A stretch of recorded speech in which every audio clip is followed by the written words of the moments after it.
Hello, it is 12:22 a.m. and it is Sunday, August 23rd.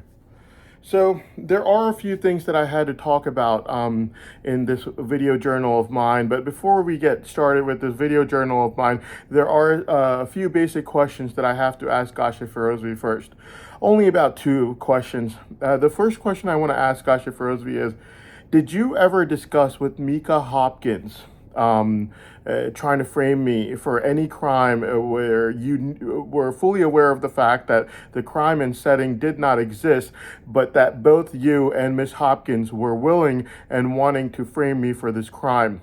Yes or no? Very simple question. The other question that I have to ask Gasha Firozvi is, did you agree to helping Miss Hopkins frame me for this crime and setting where the crime, you and Miss Hopkins, as in Mika Hopkins, feels really weird to call your school teacher by her first name. So you can understand how weird it was for her to be running after me, and I was only trying to be nice. Did you, Gasha Firozvi, agree with Mika Hopkins to basically frame me and fabricate this false testimony against me? Yes or no? You can also plead the fifth and say that you do not want to answer this question. It's a very simple question. Did you or did you not discuss with Mika Hopkins? It feels really weird. Did you ever discuss with Mika Hopkins framing me, fabricating a false testimony against me, and framing me for that false testimony against me, where you and Miss Hopkins were both fully aware of the fact that they're not letting me talk. The crime and setting did not exist. It was fully fabricated. Did you ever discuss with Mika Hopkins trying to frame me for a crime and setting that you were fully aware I could not have had anything to do with, and it was fully being fabricated by Miss Hopkins and her BFFs in law enforcement? Did you ever discuss this with Miss Hopkins to try to frame me for a crime and setting that did not exist? Now, Gasha Firozvi has the option of either saying yes or no, or saying that he wants to plead the fifth. The thing that Gasha Firozvi has to understand, on the other hand, is the fact that committing a crime, let's say like the wedding crime that I was given the name Shahina Shamim for, as in she was definitely involved in the wedding crime, and I'm sure Asad Sohaib were as well, and Bushra Akhtar were as well. But fact of the matter is, like the wedding crime, any crime, like the wedding crime that occurred, or the crime like the one that my dad, the greedy framer, was committing in the year 2011, where he was sending people to go, encouraging them to go join terror groups, due to which he's banned from the U.S. and England, and FBI had to follow him around every time he'd come over to the U.S. before. It's the same. When you commit a crime that affects national security, becomes a national security threat, and when you are fabricating a crime that has mental health effects on human beings due to using national security and national security risks for your own personal agenda, to fulfill your own personal agenda, if you're using national security and national security risks to fulfill your own personal agenda and to accomplish your own personal things that you want to accomplish in your own life, using national security and national security risks is the same thing as committing a crime that would be considered a national security risk. Now, going forward, Gasha Firozvi also has to understand the fact that if he lies and says, no, I did not ever discuss it with Mika Hopkins, any fabrication of any crimes that we would fabricate and frame Hassan for. Or no, I did not ever agree to helping Mika Hopkins in framing Hassan with fabricating false testimonies that would jeopardize his life and under this trial. No, I did not do that. And it turns out that he did. Then that would be perjury on top of committing a national security crime, basically using national security risks to fulfill your own personal agenda, which in this case was Miss Hopkins' revenge against me for rejecting her. So that would be two crimes that Gasha Firozvi would commit. One, for committing a national security risk crime where he's using national security for his own personal agenda of helping his mistress, Miss Hopkins, get revenge on me, while at the same time he's also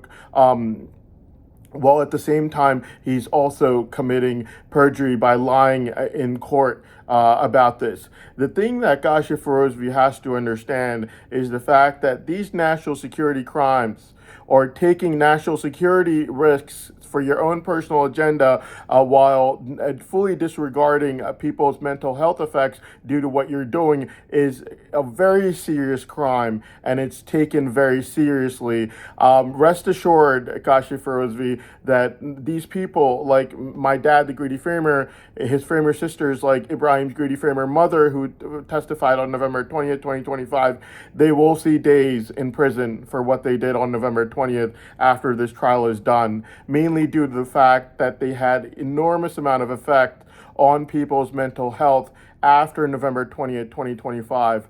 They were basically trying to make me look like something I was not by forcefully fabricating a false testimony against me on November 20th, 2025. And the mental health effects of what Ibrahim's greedy, envious mother did on November 20th, 2025 can easily be seen on Governor Josh Green's face on November 27th, when the vaccine confusion in the country is put aside to deal with whether Ibrahim's greedy, envious mother saying, no, I did witness Hassan commit the crime. I'm not taking this back. I'm not going to rethink this. That had an enormous amount of mental health effect on the entire news media. You can see it on the news anchor's face. It was a female African American speaking with Governor Josh Green on November 27th, when he was saying confusion is the enemy. We have to get to the bottom of this. You can see from that news anchor's face the awkwardness, the fear in her face, the scare that they had caused throughout the entire news media, the emergence that was caused where Governor Josh Green was forced to put aside the vaccine issue at that time in order to deal with this. All have to be considered, and Kashif Firozvi has to understand that committing a national security crime is one thing, and using national security risks for your own personal agenda to fulfill your own personal agenda is an equal crime on its own that has an equal amount of effect on people's mental health, clearly seen on everyone's face on November 27th, where everyone was dumbstruck by what had happened. So Kashif Firozvi has to be aware of the fact that fabricating this false testimony that he was obviously planning on fabricating with Mika Hopkins would be an equal crime under the law, where he is using national security risk for his own personal agenda of helping his mistress, Miss Hopkins, or Kelly from law enforcement, get revenge from me. So basically, yes, I had to make that clear. Now, the thing that we have to remember going forward is the fact that the claims that Kashif Firozvi will make against me are going to be eerily similar to what Ms. Hopkins said about me in her testimony against me. Now, the facts and evidences will also prove that Ms. Hopkins texted Kashif Firozvi right before he came over and started testifying against me. Ms. Hopkins basically quickly texted him and said that please do something. You have to do something about this, or else his brain savant is going to get freed, and he's going to go with some other girl instead of me. And yes, so basically, the thing that has to be remembered is the fact that the talking points that Kashif Firozvi is going to use against me are going to be eerily similar to what Ms. Hopkins was trying to say against me as well. Now, the thing that I have to say before I get started is the fact that so basically, yes, it's going to be eerily similar to what Ms. Hopkins was basically saying about me all throughout the entire time.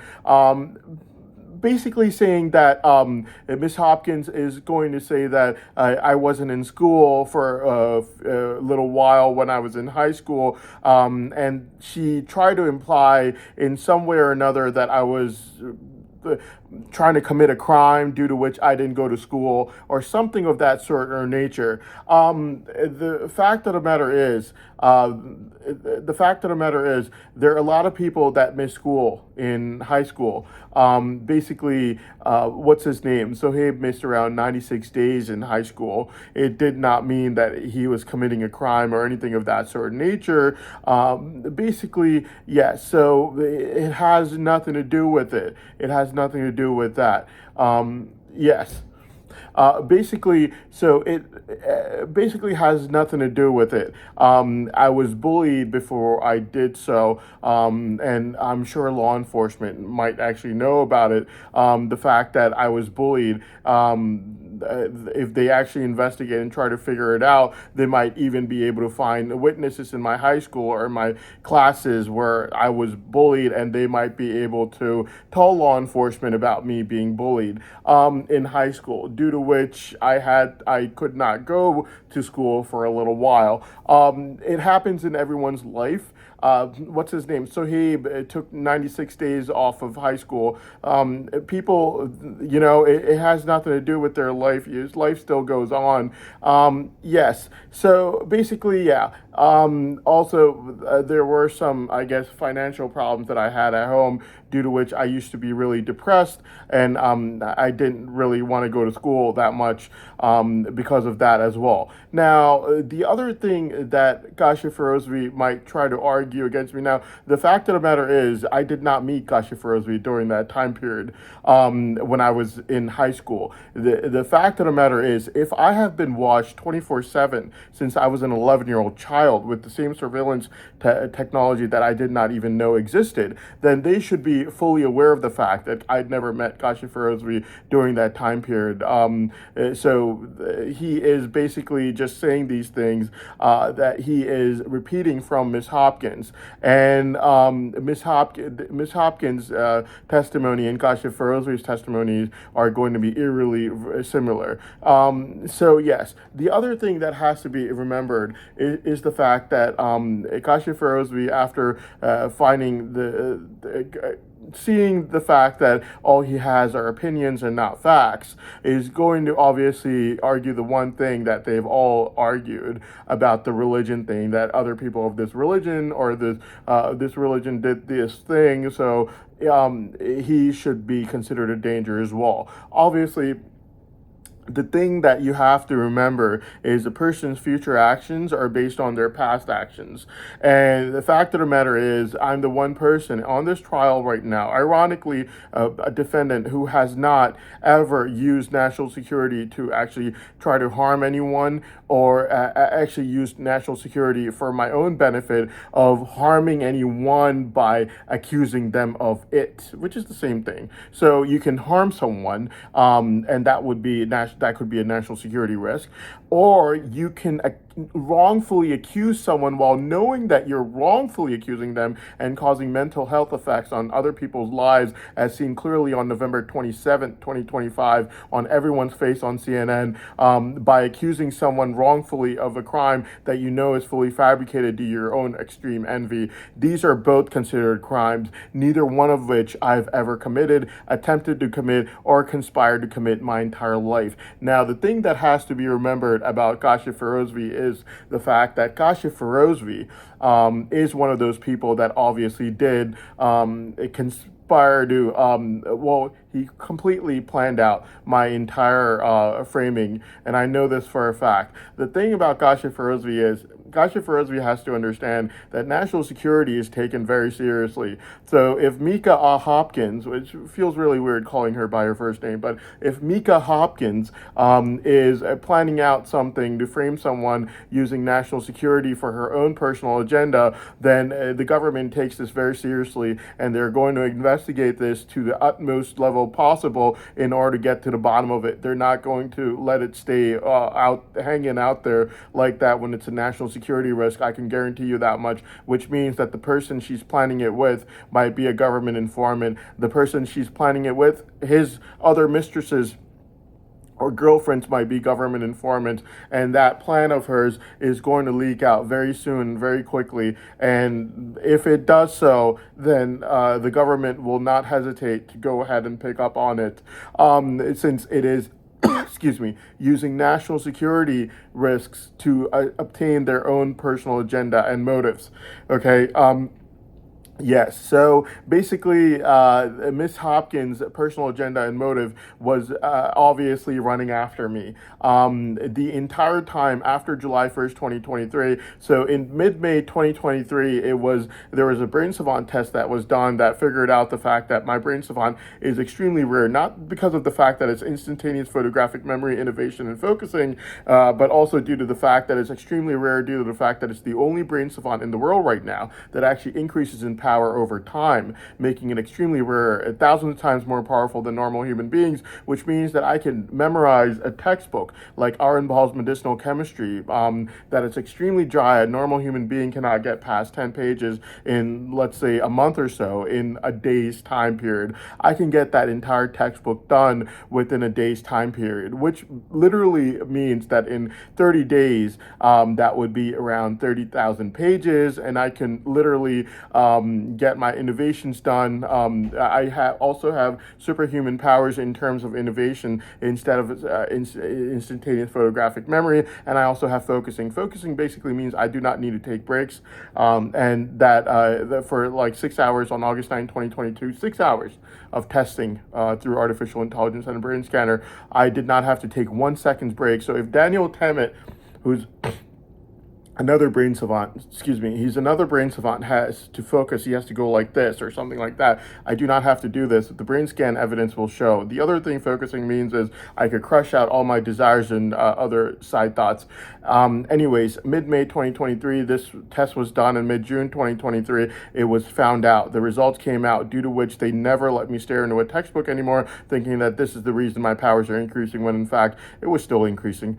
Starting July 1st, 2023, Miss Hopkins, I'm going to call her that from now on, started running after me very aggressively with the mica necklace that said, "From my hands to your heart," or something like that. Or maybe it was something like that. Anyways, it was a necklace ad that kept coming on my Instagram. Anyways, so she started running after me really aggressively. The only reason I didn't say anything was due to not wanting to be rude towards someone. And in the end, obviously, I would just like, it's fine. You can stay, and that's totally fine. You'll stay on the list, and you could be the one. That's totally fine. But the only thing I said was, obviously, until my brain savant gets freed, I can't do anything, and I won't do anything. Yes. But the thing that occurred was the fact that I was only trying to be nice, but on December 10th, without me knowing, the brain savant test from November 14th came out, and Miss Hopkins became really aggressive. And on December 11th, she had law enforcement basically torture me very brutally with severe mental torture drugs, only to find out whom was from law enforcement that was telling me about her. Obviously, it was Kelly from law enforcement, and she told me about her, Miss Hopkins, by simply having me itch my nostril to let me know. Anyways, yes, so they tortured me very brutally to force me to say that it was Kelly from law enforcement who told me. But in fact, I didn't say anything. Obviously, what ended up happening was, after the entire torture, though, using severe mental torture, due to which I could have jumped off the cliff, and my mother would have spent the rest of her life staring in the wall, because an aggressive maniac had me tortured to find out one simple question. Severe mental torture drugs would force anyone to jump off the cliff. So after that, I understood that she was a very dangerous and aggressive individual, and I told her to back away from me and never ever come near me ever again. If she after that incident, I told her to get away from me. Anyways, yes. So that is what happened. Law enforcement is also aware and witness to the fact that throughout the entire time, never did I ever once ask her for her number, try to pursue her, try to find her online, do anything of that sort of nature to try to contact her or to say anything to her in any way, shape, or form possible.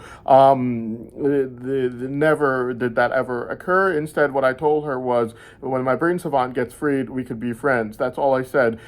She was very aggressive, very agitated individual. I have no clue what was wrong with her. But anyways, what ended up happening was, so that is what happened. And she had me tortured very brutally on December 11th. And I thought about my mother after I would die, due to which I told her to just back away from me and never ever come near me ever again, since this teacher-student relationship is inappropriate to begin with. And I never ran after her, never asked her for her number. I just wanted her to back away from me after December 11th. I said it very rudely. I did not use any bad words, but I said it very rudely to make my point very clear on December 11th that I did not want to be harassed by her ever again after that. So basically, yes, that is what happened. And now after that point, obviously, Miss Hopkins tried to get revenge on me by obviously trying to testify against me. And now I know for a fact that she tried to fabricate a false testimony against me with Kashif Ferozvi, the only problem being that they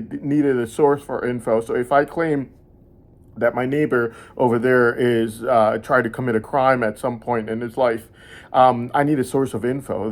The police are going to say, where'd you get this info from? I can't just say I just made it up. It has to come from someone. So now if I say that neighbor of mine has a relative who told me that neighbor committed a crime, now that would make some sense. Well, in order to get that relative, though, you need to sleep with him and whisper into his ears that someone from around me told him this, but until that happens, it's not possible, which means that the plan is foiled, since I figured it out before it even happened. The source of info could not be whispered to. Mainly, Kelly couldn't sleep with Junaid and whisper in his ears that you have to say that Hassan's sister told you that Hassan was going to commit this crime at this age, when in fact this never happened, or anything of that sort of nature. He actually did commit it, and then he got away with it, and something like that of that sort of nature, when in fact nothing like this ever happened, and the facts and evidences will clearly prove this without a reasonable doubt. Since I was being watched throughout the entire time since I was an 11-year-old child, and you know what this surveillance technology is really like. The person that's only being the only person left to be encoded right now is Adamji, and the reason Adamji is being coded is due to the fact that everyone except for Adamji has made 50 billion lies, and Adamji has only made about 49 billion lies. He's made a lot of lies himself, and Adamji is fully aware of how this surveillance technology is really like, since Adamji,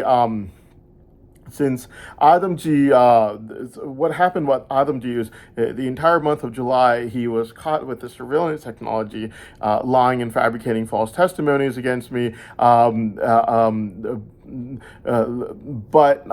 what ended up happening was, on August 7th, he was sick and tired of it. He really wanted to make me look bad, low IQ, dumb, stupid, bad exam taker, all those things.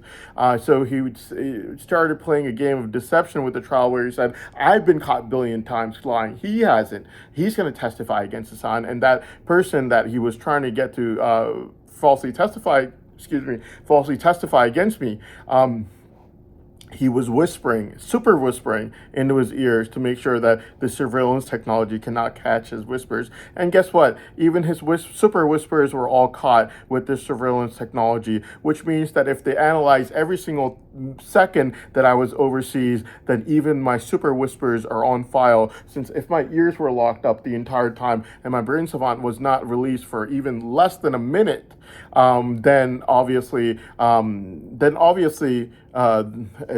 even my super whispers would be on file for them to retrieve, and they retrieved every single one of my super whispers from when I was overseas, making Adam G's testimony against me complete and total lie, complete and total fabrication. So basically, yes, that is my point. That is what I had to say about it. Now, the thing that we have to remember while moving on is just the fact that so this technology pretty much just catches everything that is on there, and so now the person being quoted is is lying. Not only is he lying, all the lies are basically things that are literally impossible to be true. They're absolutely false, and not only are they false, they're literally impossible to be true. So yes, and so yeah, it shows desperation on their point. But yeah, so the fact of the matter is, the thing that the courts have to remember is the fact that first of all, Miss Hopkins' theory against me that I wasn't in school for a while in high school due to me attempting to or committing a crime cannot be true, since I was being watched throughout the entire time when I was not in school at that time.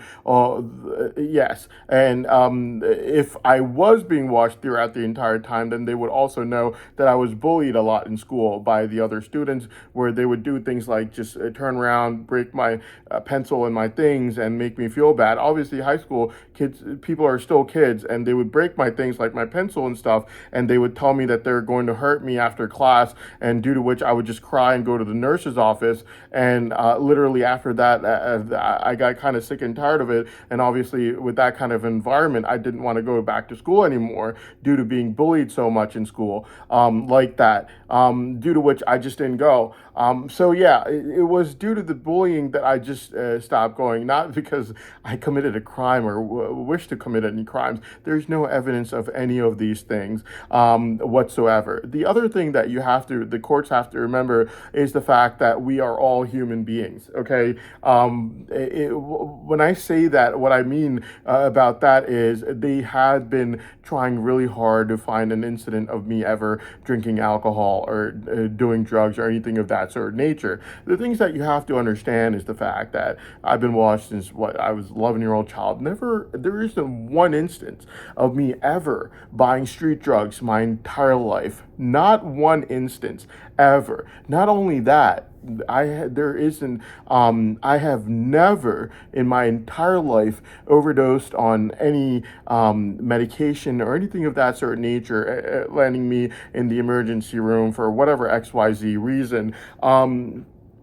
And for the past 10 years of my life, I haven't, for the past 10 years of my life, I haven't even had a Schedule 5 substance, which would be a Robitussin syrup that's sold over the counter. I haven't even had that. Now, the thing about it is, yes, it's true. I've never bought street drugs or done anything of that sort of nature, never overdosed on anything, even prescription medications or anything of that sort of nature, landing me in the emergency room. Never even bought a Robitussin syrup in the past 10 years of my life, which is a Schedule 5. What I'm trying to say is no controlled substances in the past 10 years, decade of my life, not even a Robitussin syrup. So facts and evidences of me being washed 24/7 will clearly prove this fact. The way you have to remember that drug addicts are addicted to their bad behavior. They're pretty much addicted to the things that they do. So right now,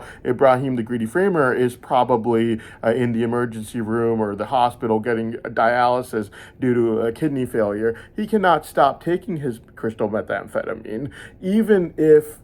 So let's say Ibrahim the Greedy Framer, let's say he had a heart arrhythmia on August the 9th and he died and came back to life. He's still going to take drugs and end up getting a kidney failure. Yes, so basically, yeah, that is how it works. Drug addicts cannot control themselves. There is no history of any such behavior. Now, obviously, if they look through every single second that I lived in this life, in this world, obviously they'll find some stupid things that people do, like drink alcohol once in their lifetime or so, or Yeah, something of that sort of nature. But it doesn't define a person or who they are. Addiction is basically a behavior pattern. So, yes. So basically, being so obsessed over something that you're willing to do anything, including committing crimes for it. So let's say Kasha Ferozvi has a mistress, and he is like Miss Hopkins, and for that mistress, he's willing to commit a crime, a national security crime, by fabricating a false testimony against me and planning one out with her and fabricating it completely with her, then that would be considered a crime, and that is addictive behavior. Today, while I was driving today, it was August 22nd, I was driving, and there was these commercial that came in for Kalshi, Kalshi, Kalshi, and it said trade games, or something of that sort of nature. It basically meant that Kasha Ferozvi wants to trade the woman that he's with, and he wants to trade out his mistresses and try to get one person instead of another, and he wants to use me to try to do it. Basically, this is addictive behavior, something I've never shown my entire life. So if I had Miss Hopkins or anything of that sort of nature, there's absolutely no record of me ever trying to pursue her, taking her number, asking for any kind of contact info or anything of that sort of nature. This is an addictive behavior where you are asking someone like me to basically go and find you other women or girls for you to be hooked up with the Kalshi trade games commercial, something that I would not do myself. Since I understand how it is for a father or parent to be like, and I already have someone, like, I made it very clear, I'm not going to play dumb and stupid with someone that I love dearly. So basically, if my neighbor, whom Kelly got to basically walk her dog around and try to seduce me, I closed out my blinds, and the next day she's having her dog bark on my window while Kelly is trying to stimulate me, my penis. Basically, I let her know immediately to get the heck off my face, and that I was not interested at all, not one bit. So yeah, it's something where if you love someone, you're not going to play dumb and stupid with them. You're not going to be pursuing someone or running after someone or letting someone run after you. So yes, this is something that I do not do and I would not do. Yeah, so Kasha Ferozvi has to understand the fact that addiction is a behavior pattern. It's not something stupid that someone does once in their lifetime. It's a behavior pattern where he is so obsessed with sex that he's not happy, even with the mistress, Miss Hopkins, that he has, that he's now having law enforcement. Basically a few hours ago on August 22nd around, I'd say 10 p.m. August 22nd around 10 p.m. he was having law enforcement put up ads for Kalshi trade games, basically saying, can you find me some other girl and you can have this one or something of that sort of nature, when I obviously do not want the one that he has. I don't want anyone. I already have someone, and I'm very happy with what I have for the rest of my life. Believe it or not, absolutely.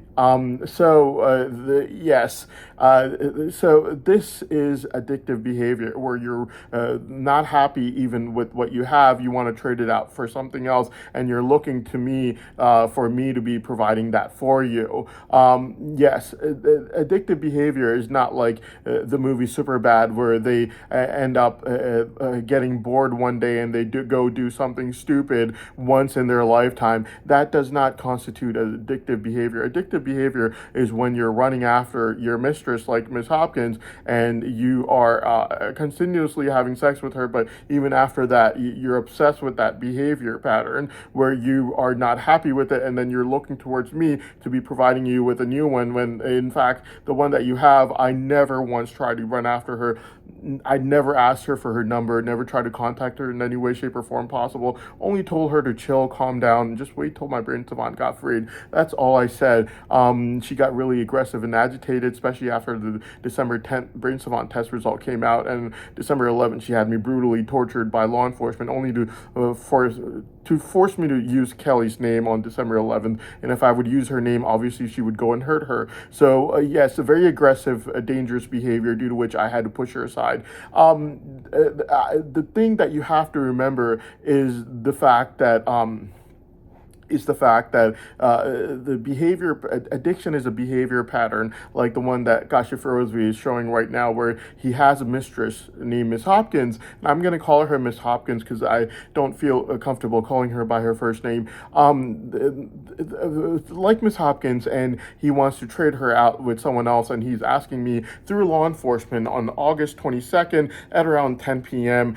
for me to go and find him some other girl and help her get traded with the one that he might have. Like, I'm not interested in this behavior pattern. Incredibly inappropriate, immoral, and it clearly shows addictive behavior patterns. Addictive behavior patterns are not like what you see in the movie Superbad, where a bunch of kids do one thing stupid because they're bored and they go and do something stupid. That's not addictive behavior pattern. Addictive behavior pattern would be me running after any of these girls and saying that I'm going to, I want your contact number. I just want to tell you something.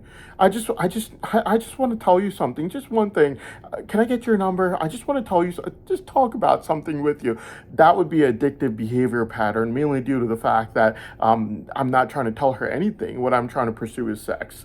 And immoral behavior, my brain savant's not even freed right now. And then if after getting her, I would try to trade her in with someone else, then that would be even more of an addictive behavior pattern. Addiction is a behavior pattern. It's not an act. So if once in your lifetime you do something stupid, that resembles more of the movie Superbad than it does an addict. An addict is continuously begging for more and more, like how Kashif Ferozvi right now on August 22nd around 10 p.m. is asking law enforcement to ask me if I'm willing to help him trade out the mistress that he asked for another one, when in fact I love my wife so much that after my brain savant gets freed, I'm going to be hers and only hers. I do not want anyone or anything else, and I go straight to her around 6 months. Around a month after my brain savant gets freed. Yes, and then after that, that's all I do. I will never. These girls on the list, they will never see me. They will never talk to me my entire life. That's my they have a brain scanner attached to my brain, and they will tell you that is my biggest hope, because that means that all my plans come out to being true, and I go with the one person I love dearly, and I'm happy with that. I'm absolutely happy with it. And the brain scanner will tell you, with artificial intelligence able to tell truth from lies, the brain scanner will easily tell you that is the absolute truth, and that's what my game plan is in life. I do not want anything more than that. So yes, what I had to say was the fact that addiction is a behavior pattern. It's not an act. Doing one thing stupid your entire life resembles the movie Superbad more than an addict or an addictive behavior pattern. Addictive behavior pattern is pursuing something that could be addictive. It could be sex in the form of mistresses, and then you want to trade out that mistress for someone else.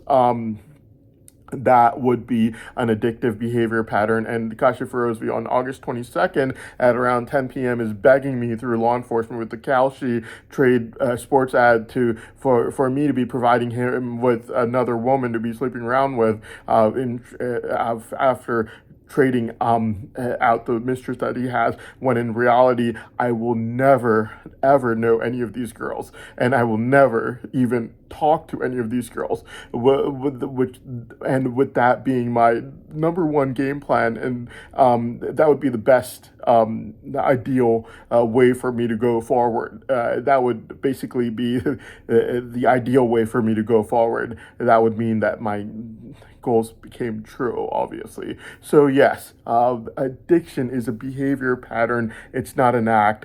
Me doing one thing stupid my entire life does not define who I am. What you do continuously, like if you're addicted to sex and you're pursuing the mistress that you already have, and then begging me on August 22nd at 10 p.m. through law enforcement with Kalshi trade books. Not books. trade sports ad that you want your mistress switched out with some other girl, and I'm supposed to be helping you out doing that, then that is an addictive behavior pattern, considering the fact that I would never do that to anyone's daughter, hooking her up with anyone else. Yeah, I never did that for myself. And yeah, to try to use court chatter on my Brain Savant being discussed with artificial intelligence experts, discussing it with the honorable judges of this court, to try to scam other people's vulnerable daughters living alone, I think is a very immoral behavior. I think it's very wrong to be doing. Something I would never do. I have someone that I love dearly, and I fully plan on going to her a month after my Brain Savant gets freed, and even before a month, 2 weeks after my Brain Savant gets freed, I fully plan on going over to her and giving her my contact info and taking hers. Yes, and I would be very much so happy with her, no doubt about it. But yeah, so my point being that addiction is a behavior pattern. It's not something you do once in your life. That resembles more of the movie Superbad than it does addiction or addictive behavior pattern. It would be like someone pursuing sex over and over again, and then they get even sick and tired of what they have, and then now they want me to help them exchange out what they already have, like using court chatter on artificial intelligence experts, discussing my Brain Savant's rarity and profitability with the judges of this trial to help him get these girls. Incredibly immoral act to be doing. I would never do so. And the facts and evidences will clearly prove that none of these girls I ever once tried to pursue. I never once ask for their contact info, try to contact them, or do anything of that sort of nature, ever, not once, not ever. Instead, the person that Kelly from law enforcement was trying to have sleep with me from right next door, and I never even looked at her when she would pass by my balcony wearing really short clothes. And the only reason I know that she would be wearing this is due to the fact that it's common sense that she would, to try to seduce me, and she would have her door creaking right outside mine to try to seduce me. And I never once I never played dumb or stupid about it to try to let it go on, but instead mentioned in video right afterwards to make sure that it stopped immediately. I would never play dumb or stupid with the people that the person that I love, obviously. But yeah, I never try to pursue any of these people in any way, shape, or form possible. And if I was trying to pursue them and then trying to trade them out with one person or another, then that would obviously be addictive behavior pattern, where I'm continuously obsessed with getting more and more of it, like it's a drug addiction or any other addiction. Sex is obviously also a addictive behavior pattern, obviously. And with Gasha Ferozi asking me on the night of August 22nd, 2026 at 10 p.m. through law enforcement with the Kalshi trade sports ad to help him trade with these girls, basically take his mistress and replace her with another, like I'm supposed to be doing this, and he only wants me to do this due to what artificial intelligence experts in this trial are informing the judges, that I definitely have the most rare and the most profitable Brain Savant in the world right now. Right now, we only have about 100 prodigious savants in the world right now, less than 100. Out of them, I'm number one in terms of profitability, in terms of rarity. And if they try to argue against this, obviously, I will. The only way they can argue against this is by saying that artificial intelligence is inaccurate and incorrect, in which case I will agree with them. And not only will I agree, I will tell the judges of this trial that I think that artificial intelligence is 100% inaccurate, and artificial intelligence is 100% flawed, and which I'm saying right now. I'm not just saying that I would say it later on. I'm saying this right now, that I think right now that artificial intelligence is 100% inaccurate. I think that artificial intelligence is 100% flawed, and I fully believe that obviously since 2001, all law enforcement has ever done is run sex schemes and money fraud, sex schemes with Uncle Joey's in-laws, followed by money fraud, that are still both going on till this very day today. We know for a fact that if all they've done is run sex schemes, money fraud, and the people involved in the wedding crime, like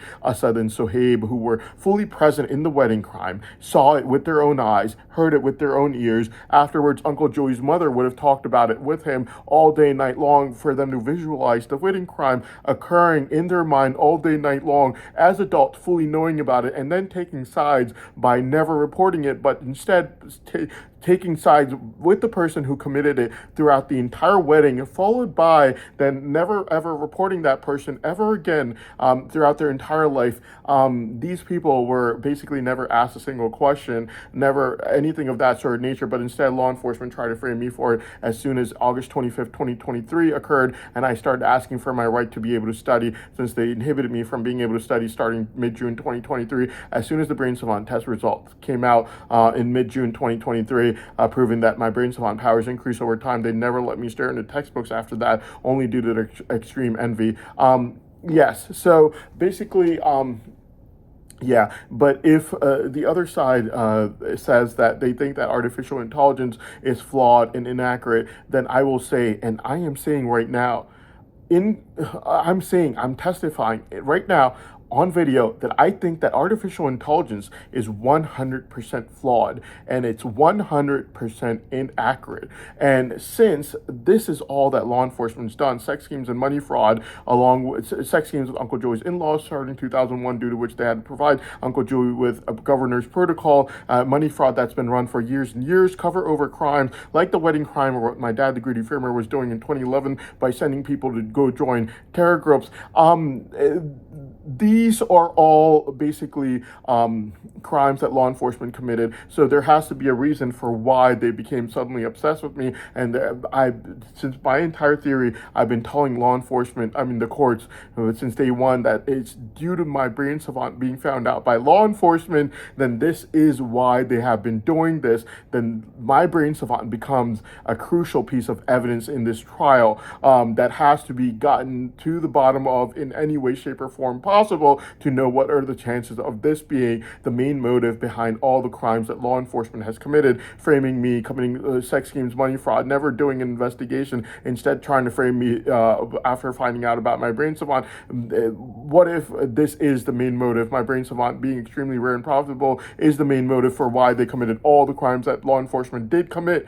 It becomes a crucial piece of evidence, and the courts are then forced to get to the bottom of whether this Brain Savant even exists, how powerful it is, if it's as rare and profitable as the Brain Savant is as real and profitable as artificial intelligence claims it is, or not. And since both parties, me and law enforcement and everyone on their side, I'm the only, well, I have my own friends, but I am on this side, and I'm saying that artificial intelligence is 100% flawed and 100% inaccurate. And the other person is also saying this, the other side is also saying this, since this trial is being watched by the entire world, and our Brain Savant is obviously a crucial piece of evidence, the courts are then forced to find a way to get to the bottom of whether the Brain Savant exists, how powerful it is, if it increases in power over time, or that claim I made about thousands of pages being done in a period of a day would be proven to be true in a 30-minute Brain Savant test or not, would have to be administered. The 30-minute Brain Savant test would have to be administered due to the fact that this trial is being witnessed by the entire world right now, the entire world, and they cannot make it look impartial by not getting to the bottom of whether the Brain Savant exists, if it really is the most profitable and the most rare one in the world, right now as we speak, or not. So basically, yes, and we know for a fact that this is what artificial intelligence has said about my Brain Savant since on August 20th at 2:25 p.m. Kelly from law enforcement was literally touching my tongue and making my rectum feel wet due to me then realizing that courts have come to this conclusion with artificial intelligence. But both me on my side and the entire law enforcement, we both agree on the fact that artificial intelligence, they've already made their point. They've already said that they think that artificial intelligence is 100% inaccurate and flawed. They have already said in court that the Brain Savant does not exist, which means that artificial intelligence is 100% inaccurate and flawed, is what they said. They've already set their point, okay? And now I'm saying my point. And my point is that I think that artificial intelligence is 100% inaccurate and 100% completely flawed, due to which, since the trial is being watched by the entire world right now, and we know for a fact that Brain Savant is a crucial piece of evidence, since I've claimed that this is the main reason why law enforcement's done all their framings against me, and all the crimes that they're committed, like wedding crime, only to try to frame me for it, and every single thing that they've done as being a crime, despite running sex schemes with Uncle Joey's in-laws since 2001, due to which they had to provide Uncle Joey with governor's protocol, run money fraud for years and years, still continuing till this very day today. This Brain Savant is the reason that they're so obsessed with me, despite me never committing any crimes or even remotely being present in any crime scenes like the wedding crime or anything of that sort of nature. The trial being watched by literally the entire world.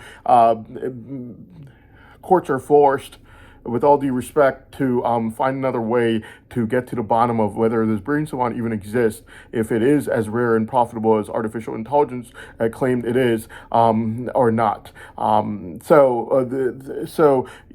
So then the Brain Savant test obviously has to be administered in order for this trial to look impartial in front of the entire world witnessing this trial, in which case the 30-minute Brain Savant test has to be done at the end of the 30 minutes. We find out if the claim that I made about me being able to do thousands of pages in a day's time period or not, with extremely dyed textbooks or not, is accurate or not. So yes. So that's all I had to say. Thank you.